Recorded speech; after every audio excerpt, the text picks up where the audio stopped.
Ahmedabad municipal કોર્પોરેશનનું આરોગ્ય વિભાગ હરકતમાં આવ્યું છે. મોટા સમાચાર. શ્રાવણ મહિનો ચાલી રહ્યો છે, તહેવારોનો સમય છે. એવામાં મણિનગર વિસ્તારમાં આવેલી વિવિધ મીઠાઈ ફરસાણની દુકાનોમાં આરોગ્ય વિભાગે દરોડા પાડ્યા, ચકાસણી હાથ ધરાઈ.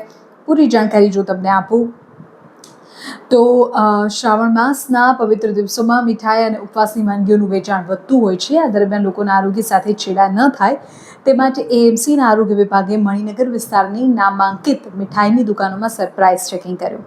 આરોગ્ય વિભાગની ટીમે લેબ ટેકનિશિયનને સાથે રાખીને સ્થળ પર જ મીઠાઈ અને ફરસાણના સેમ્પલ લીધા, ગુણવત્તાની ચકાસણી કરી.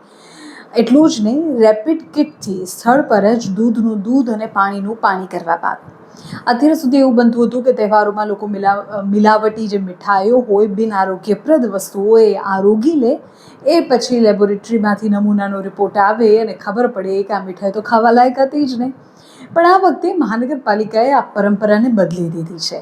આ વખતે રેપિડ ટેસ્ટ કિટ અને લેબ ટેકનિશિયન દ્વારા દરોડા દરમિયાન મીઠાઈની ગુણવત્તા ચકાસવામાં આવી રહી છે, જેથી રિપોર્ટની રાહ જોવી ના પડે.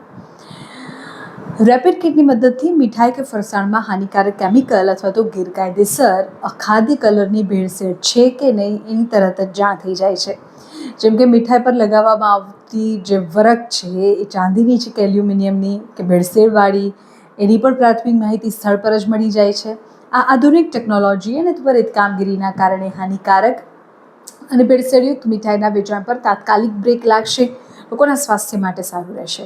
મહાનગરપાલિકાના આરોગ્ય વિભાગની આ કડક કાર્યવાહીને કારણે તહેવારોમાં મિલાવટખોરોમાં ફફડાટ છે.